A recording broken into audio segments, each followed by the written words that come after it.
금주부터 느헤미야서 말씀을 통하여 하나님의 음성을 듣고자 합니다. 느헤미야서는 한 권의 책이라기보다 살아있는 멘토처럼 우리에게 다가옵니다. 마치 곁에 서서 생생한 음성으로 위기의 때에, 고난의 때에 우리가 어떻게 그 모든 상황을 하나님의 지혜로 극복할 것인가를 조언해주는 멘토와 같습니다. 그래서 역사상 수많은 지도자들이 느헤미야의 멘토링을 받았습니다. 한동대학교를 통해 주님을 섬긴 고 김영길 장로님께서도 느헤미야서를 가장 사랑했습니다. 그것은 한동대학교 사역의 어려움 속에 직면할 때마다 이 느헤미야가 멘토링을 해주었기 때문입니다. 그가 처한 형편, 또 그가 처한 모든 딜레마에서 어떻게 하나님의 뜻에 합당하게 이끌어갈 것인가에 대한 아주 실제적인, 또한 동일한 그런 상황이 일어났기 때문입니다. 포항에 지진이 났을 때 한동대학교의 모습이 많이 뉴스에 나왔습니다. 그때 외벽이 무너지고 벽돌이 많이 무너졌던 그 홀이 느헤미야 홀입니다.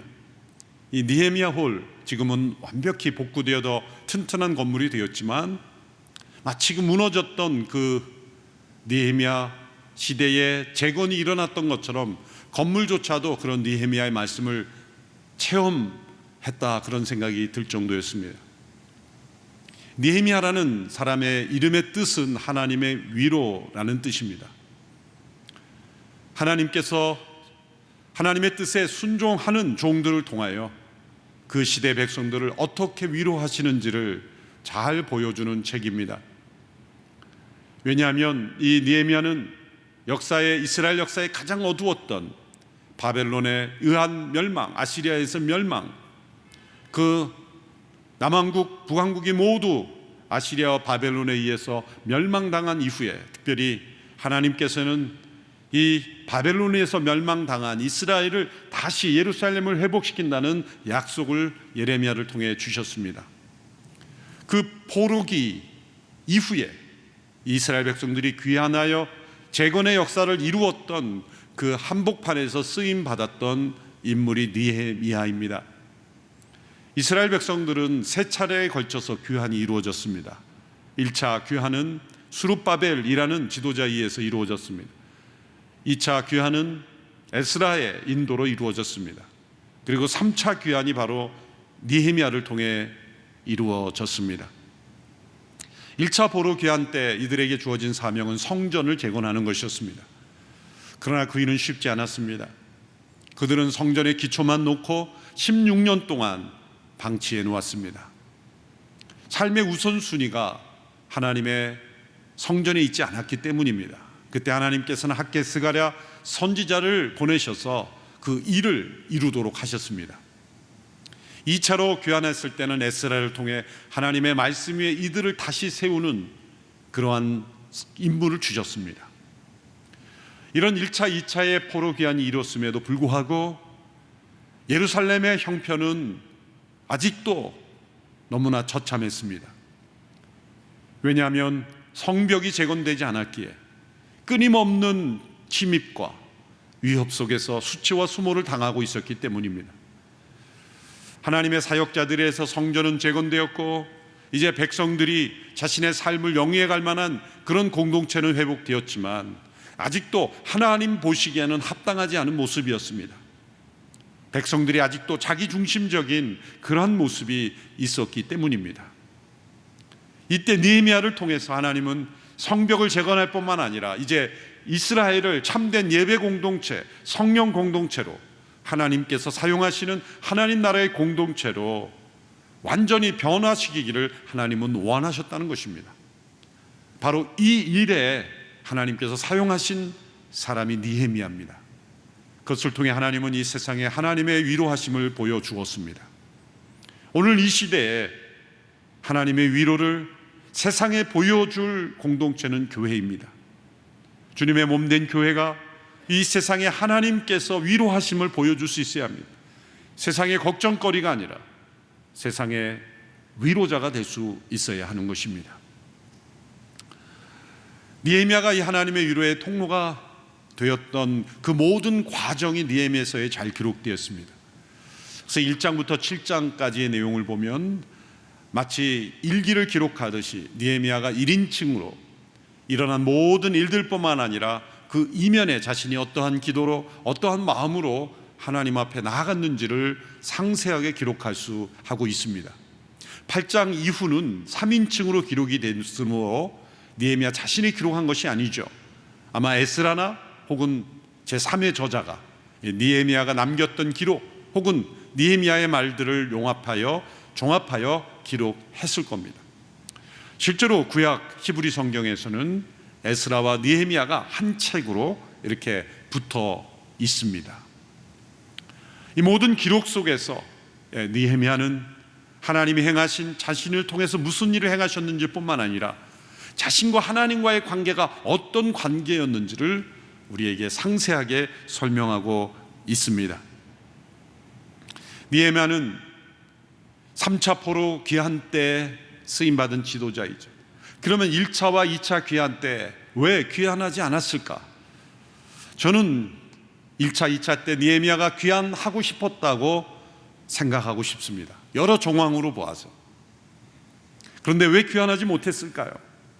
그것은 그가 페르시아의 아닥사스다 왕의 술관원의 위치였기 때문이었을 겁니다. 왕의 허락이 없이는 움직일 수 없었기 때문입니다. 그는 아닥사스다 왕의 술관원이었습니다. 오늘 이 시대의 어떤 문화적인 상황으로 그 술관원이라는 명칭을 생각하면 그다지 중요하지 않은 사람으로 생각할지 모르지만 고대 역사가들에 의하면 페르시아 왕에게 조언을 할 수 있는, 직언을 할 수 있는 두 사람을 꼽으라고 한다면 한 사람은 왕의 아내요, 두 번째는 이 술관원이었다고 합니다. 그처럼 이 술관원의 자리는 자신이 노력해서만 갈 수 있는 자리가 아닙니다. 시험 봐서 갈 수 있는 자리도 아니고 누가 추천해서 오를 수 있는 자리도 아닙니다. 왕의 지극히 개인적인, 인격적인 신뢰관계가 없으면 오를 수 없는 자리였습니다. 그는 왕의 인격적인 신임을 받고 있었고 그랬기에 이 왕의 허락이 없이는 움직일 수 없는 위치에 있었던 것입니다. 그러나 느헤미야는 예루살렘을 향한 그 사랑과 관심을 잊지 않았습니다. 하나님께서는 이렇게 각 때에 맞는 하나님의 때에 하나님의 그 사명에 맞는 사람을 사용하시는 겁니다. 마치 에스더를 수상궁에 두시고 요셉을 애굽의 총리로 두시고 다니엘을 바벨론의 총리로 두신 바로 그 하나님께서 느헤미야를 바로 이때의 아닥사스다 왕의 술관원으로 두시고 이제 3차 포로 귀환의 지도자로 하나님이 사용하신 겁니다. 우리는 우리의 시간표 계획대로 움직이고 싶지만 하나님께서는 하나님의 시간표를 가지고 움직이고 역사하시는 겁니다. 가장 좋은 때 가장 준비된 사람을 하나님의 일을 위하여 하나님은 사용하시는 겁니다. 이처럼 하나님께서 준비하신 지도자 느헤미야는 예루살렘에 대한 깊은 관심을 가지고 형제들로부터 소식을 들었습니다. 오늘 본문 2절에서 3절의 말씀입니다. 내 형제 가운데 하나니가 몇몇 사람들과 함께 유다에서 왔습니다. 그래서 나는 포로로 잡혀오지 않고 그곳에 남아있는 유다 사람들의 안부와 예루살렘의 형편을 물었습니다. 그들이 내게 말했습니다. 포로로 잡혀오지 않고 그 지방에 남아있는 사람들은 지금 큰 고난과 수모를 당하고 있습니다. 예루살렘 성벽은 무너졌고 그 성문들은 다 불에 탔습니다. 1차, 2차 포로 귀환이 이루어졌고 수만 명의 동족들이 예루살렘으로 돌아갔지만 아직 예루살렘은 큰 수치와 순환 가운데 있었습니다. 성벽이 세워지지 않았기 때문입니다. 또한 백성들이 견고한 영적 하나됨으로 살아가고 있지 않기 때문이었습니다. 스룹바벨, 또한 에스라, 학개 스가랴, 여러 선지자와 이 지도자들의 사역이 있었지만 이 오랫동안 식어졌던 백성들의 마음, 이 포로기 동안 오랫동안 하나님과 멀리 떨어져 있던 수십 년 동안 하나님 없이 살아가던 그 백성들의 마음은 쉽게 빨리 하나님께로 가까이지 못했던 거예요. 이 영적 생활이 나태하게 오래 대속되면 회복되는데 오랜 시간이 걸립니다. 하나님을 멀리 떠난 기간만큼 돌아오는데도 오랜 시간이 걸리는 거죠. 바로 이들의 모습이 그러했습니다. 그래서 하나님은 느헤미야를 보내신 것입니다. 느헤미야는 그 형편에 대한 깊은 관심을 가지고 귀를 기울였습니다. 언젠가 하나님께서 예레미야 선지자를 통해 이런 질문을 하셨습니다. 15장 5절의 말씀, 예레미야 15장 5절의 말씀입니다. 예루살렘아, 누가 내게 인정을 베풀겠느냐? 누가 너를 위해 슬퍼하겠느냐? 누가 내 안녕을 묻기 위해 발길을 멈추겠느냐? 마치 예루살렘이 한 사람인 것처럼 이렇게 질문하시죠. 누가 너에게 인정을 베풀고 관심을 가지고 너의 형편에 너의 안녕을 묻고 궁금해하느냐? 바로 이 질문에 대답할 수 있는 사람이 느헤미야입니다. 느헤미야는 지금 예루살렘으로부터 수천 마일 떨어진 곳에 있습니다. 아닥사스다 왕의 술관원이라고 한다면 당대에 그는 가장 안전하고 가장 안락한 삶의 형편 속에 있는 사람입니다. 그가 만일 이기적인 사람이었다면, 자신만을 아는 사람이었다면 수천 마일 떨어진 예루살렘의 형편에 대하여 아는 체 하지 않아도 누가 뭐라고 하지 않을 사람입니다. 느헤미야가 그 예루살렘 형편에 대해서 질문하지 않아도 느헤미야를 악한 사람이라, 나쁜 사람이라 욕할 사람은 아무도 없었습니다. 그러나 느헤미야는 하나님의 종이었습니다. 하나님의 마음을 품었습니다. 하나님의 나라에 대한 비전이 있는 사람이었습니다. 그래서 나만 편안하고 안락하고 안전하면 된다라는 생각이 없었습니다. 그래서 그는 예루살렘의 형편에 대하여 깊은 관심을 가졌던 것입니다. 단지 동족이기 때문이 아닙니다. 그 민족과 함께 하신 하나님께 대한 관심 때문입니다. 그래서 느헤미야에서의 주제는 느헤미야가 얼마나 위대한 지도자였는가가 아닙니다. 느헤미야와 함께 하신 하나님이 얼마나 위대하신 분인가, 또한 그 하나님께 기도하는 그의 기도를 하나님이 얼마나 중요하게 여기시는가, 그 기도의 위대한 능력을 우리에게 보여주시는 겁니다. 이 처참한 예루살렘의 형편을 들은 느헤미야의 반응은 바로 기도였습니다. 우리가 세상의 어떤 불행한 소식, 안타까운 소식, 또 우리에게 아픔을 주는 소식을 들었을 때 과연 우리의 모습이 기도로 향하는가 돌이켜보게 하시는 말씀입니다.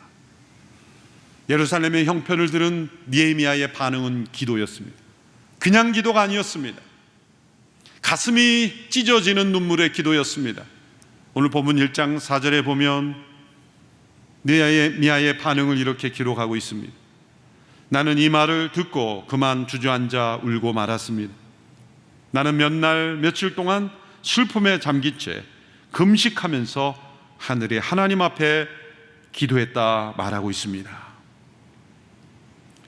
듣는 순간 주저앉았고 며칠 동안 슬퍼했고 그리고 금식하며 하나님께 기도했습니다. 이 슬픔의 깊이는 그가 예루살렘에 가졌던 관심의 깊이와 비례합니다. 이 슬픔의 밀도는, 농도는 그가 하나님과 가졌던 이 관계의 밀도와 비례하는 것입니다. 이 눈물의 깊이는 그가 하나님을 향한 그 사랑과 비례하는 것입니다. 그는 많은 눈물을 흘리며 동족의 형편에 대하여 슬퍼했습니다. 이기적인 사람은 절대로 이러한 일에 울지 않습니다. 다른 사람을 불쌍히 여기는 마음, 그것마저도 이러한 슬픔을 가져오지 않습니다. 평상시에 다른 사람을 불쌍히 여기는 사람도 이렇게 며칠 동안 금식하며 통곡할 이유는 되지 않습니다.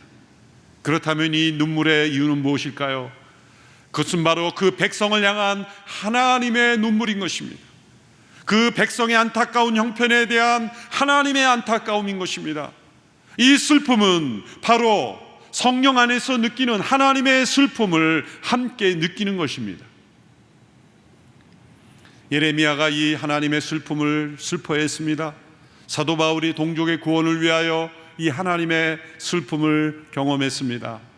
그리고 우리 주 예수 그리스도께서 온 세상에 죄 가운데 있는 영혼들을 구원하시려 오신 그 주님께서 이 하나님의 슬픔에 눈물을 흘렸습니다. 오늘 이 대한민국과 한국교회의 위기 가운데 우리에게 필요한 것은 바로 이 눈물의 기도입니다. 옳은 말을 할 줄 몰라서 세상이 어려워지는 것이 아닙니다. 토론이 부족해서 위기가 온 것이 아닙니다. 성경을 잘 강해하는 목사가 부족해서 위기가 온 것이 아닙니다. 바로 이 느헤미야와 같은 눈물의 기도가 부족하기에 위기가 온 것입니다. 저를 비롯해서 우리 모든 목회자들, 교회 지도자들, 이런 눈물의 기도가 부족했습니다. 옳은 생각과 옳은 말을 한다고 옳은 사람이 되는 것은 아닙니다. 우리는 생각과 말은 다 옳을 수 있지만 진정 시대의 위기를 극복하게 하는 것은 바로 느헤미야와 같은 눈물의 기도입니다. 세미나를 많이 한다고 세상이 변화되는 것이 아닙니다. 분석은 할지 모르지만 변화는 일으키지 못합니다. 우리 믿음의 조상들은 많이 배우지 못했습니다. 교육체계도 갖춰지지 못했습니다. 그 당시에 박사학위를 가진 분들은 오늘 이 시대에 수백 배 분의 1 정도밖에 되지 않았을 겁니다. 아니, 그보다 더 적었겠죠. 신학 박사도 흔치 않았습니다. 공부를 많이 한 목회자들도 거의 없었습니다. 그런데 그분들에게 있었던 것은 이 느헤미야의 눈물의 기도였습니다. 금식하며 통곡하며 애통해하며 나라 민족을 위하여 기도하며 자신의 죄를 통회하는 눈물의 기도가 있었습니다. 이 나라 민족의 모든 변화의 이면에는 바로 느헤미야 같은 이 눈물의 기도가 있었습니다. 오늘 우리에게 이 기도의 회복이 필요한 것입니다. 또한 느헤미야는 조상의 죄를 자신의 죄로 동일시하며 회개하는 기도를 했습니다. 6절 7절의 말씀입니다. 주의 종들인 이스라엘 백성들을 위해 주의 종이 밤낮으로 주 앞에 기도하니 주께서는 귀를 기울이시고 눈을 떠서 이 기도를 들으소서. 저와 제 조상의 집을 비롯해 우리 이스라엘 족속이 주님을 거역했던 죄를 고백합니다. 우리가 주께 매우 악하게 굴었습니다. 주께서 주의 종 모세에게 주신 계명과 율례와 규례를 우리가 지키지 않았습니다. 여러 번 반복되는 단어는 우리라는 단어입니다. 이 우리는 바벨론의 포로로 잡혀가고 멸망되었을 때의 그 조상들과 자기 자신을 합하여 우리라고 말한 거죠. 엄밀히 말해 바벨론에 의하여 예루살렘이 멸망된 것은 느헤미야의 책임이 아니죠. 느헤미야는 그 이후의 세대의 사람이기 때문입니다. 그는 바벨론에서 자라나 페르시아의 관료가 되었습니다. 엄밀히 말하면 바벨론의 멸망의 책임이, 바벨론에 의한 멸망의 책임은 조상들에게 있지 느헤미야에게 있지 않았습니다. 그러나 느헤미야는 그 멸망의 책임이 마치 자신의 책임인 것처럼 조상들의 죄와 자신의 죄를 동일시합니다. 느헤미야는 그들의 죄, 저들의 죄, 조상들의 죄라고 말하지 않았습니다. 우리의 죄라고 고백했습니다. 우리 이스라엘이 주님을 거역했던 죄를 고백합니다. 우리가 주께 매우 악하게 굴었습니다. 우리가 모세에게 주신 계명을 지키지 않았습니다. 우리는 어떤 사회적 문제만 생기면 누군가 어느 한 사람 때문에 이 모든 사회가 어지러워진 것이라고 그렇게 희생양을 찾고 비난과 정죄합니다. 사회는 그럴 수밖에 없습니다. 사회의 시각으로는 그것이 한계입니다. 그러나 우리 그리스도인들의 관점은 달라야 합니다. 저들 때문만이 아니라 우리 때문입니다. 그들로 인하여 일어난 문제입니다. 누구를 탓하고 비난하는 거 그쳐서는 안 됩니다. 우리의 죄입니다. 한국교회의 위기는 어느 누구 소수의 사람 때문이라고 그렇게 비난하고 정죄함으로 우리와 그들의 거리두기를 해서는 안 됩니다. 우리의 문제입니다. 우리의 죄 때문입니다. 이것이 참된 회개의 기도입니다. 또한 느헤미야는 더 나아가 하나님의 약속에서, 하나님의 말씀에서 소망의 회복의 길을 찾습니다. 하나님의 약속을 주장한 것이죠. 8절에서 10절의 말씀을 보십시오. 주께서 주의 종 모세에게 하신 말씀을 기억하소서. 너희가 만약 죄를 지으면 내가 너희를 여러 민족들 가운데로 흩어버릴 것이고, 만약 너희가 내게 돌아와 내 계명을 지키면 너희 포로된 사람들이 하늘 끝에 있더라도 내가 그들을 거기에서부터 불러 모아 내 이름을 위해 선택해 놓은 곳으로 데려올 것이다 라고 하시지 않았습니까? 그들은 주께서 주의 큰 능력과 주의 강한 손으로 구속하신 주의 종이요 주의 백성들입니다. 이 느헤미야의 기도는 놀랍습니다. 왜냐하면 느헤미야는 사실 예루살렘에서 성장하지 않았습니다. 어떤 성전이나 율법 교육에 충분한 환경이 되어 있지 못했습니다. 그는 바벨론에서 자라난 페르시아의 관료입니다. 그런데 그의 기도는 너무나 성경적입니다. 느헤미야에게는 오늘 우리가 가지고 있는 이 잘 제본된, 찾기 쉬운, 그리고 성경 66권 전체에 하나님의 계시를 담은 책이 없었습니다.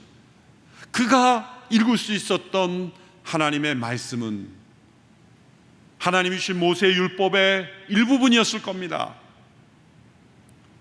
당시에 곳곳에 모세의 율법의 일부분, 사본이 일부분, 또 선지자 예레미야나 선지자들의 글들을 일부분, 이렇게 수많은 사본들이 곳곳에 흩어져 있죠. 오늘 현대에 오면서 그 사본들을 다 우리가 발견하게 되어서 그것을 하나로 묶어서 오늘 우리가 이 성경으로 읽을 수 있게 되어 있지 않았습니까? 그러므로 느헤미야가 받을 수 있었던 이 계시의 말씀은 지극히 일부분이었습니다. 모세의 율법에. 그런데 그는 그 가운데서 지금 그들이 처한 역사의 현실과 해결책에 너무나 중요한 말씀을 연결시킬 수 있었다는 거예요. 그 말씀은 만약 그 백성들이 죄를 지으면 하나님께서 여러 민족들 가운데 흩으실 것이라는 말씀이었어요. 그래서 지금 우리가 이 바벨론의 포로가 되어 있구나. 또한 그럴지라도 하나님께서 그 백성이 다시 회개하고 돌아오고 그 명령을 지키면 하늘 끝에 있을지라도 거기서부터 불러 모을 것이다, 돌아오게 하실 거라는 그 약속에서 소망을 찾았다는 겁니다. 느헤미야가 자신이 이제 지도자 의식을 발휘해서 어떤 메시아 의식을 가지고 내가 이 민족을 구원해 보겠다, 민족을 다시 일으켜 보겠다, 나라를 재건해 보겠다, 그런 단순한 영웅심이나 애국심에서 이러한 생각을 하게 아니라는 것입니다. 그는 이 하나님의 말씀 가운데 회복의 약속을 붙잡았고 거기에서 소망과 비전을 얻었던 것입니다. 그것은 모세를 통해 주신 약속이었습니다. 모세 언약에 나타난 하나님의 회복의 약속이었습니다. 그 언약을 붙잡고 이 느헤미야는 회복을 강구하고 있는 것입니다. 그렇다면 오늘 우리에게 주어진 하나님의 언약은 무엇입니까? 모세의 언약뿐이 아니라 모세보다 위대하신 예수 그리스도 안에서 우리에게 주어진 새 언약이 우리에게 소망으로 주어져 있습니다.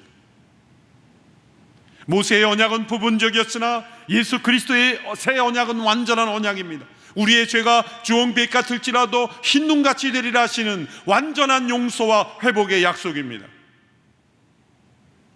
지옥에 떨어져 마땅한 인생일지라도 예수 그리스도 안에 있는 그 회복의 언약을 붙잡는 자들은 온전한 회복의 하나님 나라의 백성이 되게 하실 수 있는 이 위대한 하나님의 언약이 우리에게 주어져 있습니다. 오늘 이 시대에 우리가 함께 모이지 못하고 온 세상이 거리두기를 해야 하는 까닭은 그것은 분명 하나님의 진노입니다. 바벨 탑을 쌓는 모든 인간들을 하나님이 흩으시고, 왜 흩으십니까? 인간들이 함께 모이며 죄를 도모하고 하나님을 대적하는 일을 힘쓰기 때문이죠. 하나님 무서운지를 모르는 겁니다. 크고 두려우신 하나님을 바라보지 않기 때문입니다. 그래서 때로 하나님은 이러한 재난을 통하여 하나님이 얼마나 크고 두려우신 분인가를 보여주시는 겁니다. 하나님이 도우시지 않으면 해결될 수 없는 이런 재난을 하나님이 허락하시는 겁니다. 그러나 성경에 나타난 하나님은 회복의 하나님이십니다. 사랑의 하나님이십니다. 그리고 그것을 언약으로 약속하신 하나님이십니다. 예수 그리스도 안에서 우리에게 주어진 이 새 언약은 회복의 약속입니다. 우리의 모든 죄와 허물에도 불구하고 그리스도의 십자가의 대속을 의지하고 하나님 앞에 나오는 모든 자들을 하나님은 회복시키신다는 약속입니다. 이것은 모세에게 주신 옛 언약과 비교할 수 없을 위대하고 완전하고 영원한 회복의 약속입니다. 오늘 이 언약을 우리가 붙잡고 하나님 앞에 기도해야 하는 것입니다. 오늘 우리가 당하고 있는 이 재난은 결코 우연이 아닙니다. 단순한 현상이 아닙니다. 이것은 살아계신 크고 두려우신 하나님의 역사하심이요, 우리 모두가 회개하고 돌이키라는 하나님의 간절한 외침이신 것이며, 하나님의 말씀 속에 회복의 약속을 붙잡으라는 하나님의 음성인 것입니다. 우리에게는 회복의 약속이 주어져 있습니다. 이 모든 재난이 끝이 아닙니다. 소위 미래학자라고 하는 사람들은 이 모든 상황을 보면서 이제 교회는 쇠퇴할 것이다, 다시는 교회가 예전처럼 돌아갈 수 없을 것이다, 이런 말을 쏟아냅니다. 절대 믿지 않습니다. 그들은 현재 나타난 현상만을 보고 미래를 예측한다 말할 뿐이죠. 그러나 가장 정확하고 지금까지 한 번도 틀린 적이 없는 미래학 교과서는 성경입니다. 이 성경의 말씀에는 회복이 약속되어 있습니다. 하나님은 심판을 기뻐하시는 분이 아니기 때문이죠.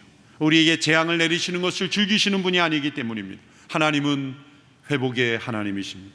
크고 두려우신 하나님이며 동시에 사랑으로 언약을 지키시는 하나님이기에 예수 그리스도 안에 그 언약을 지키고 순종하는 자에게 하나님은 회복을 약속하십니다. 느헤미야가 이렇게 슬픔 가운데 기도하고 참된 회개의 기도를 드리며 이런 회복의 약속을 주장하며 기도하는 가운데 그는 자신이 주의 종임을 깊이 깨닫고 그 하나님의 나라의 역사에 자신을 헌신하고 있습니다. 그래서 11절에 이렇게 기도합니다. 주여, 이 종의 기도와 주의 이름을 경외하기를 기뻐하는 주의 종들의 기도에 귀를 기울이소서. 오늘 주의 종이 이 사람 앞에서 은총을 입고 잘 되게 하소서. 종이라는 단어를 8번이나 사용합니다. 8번.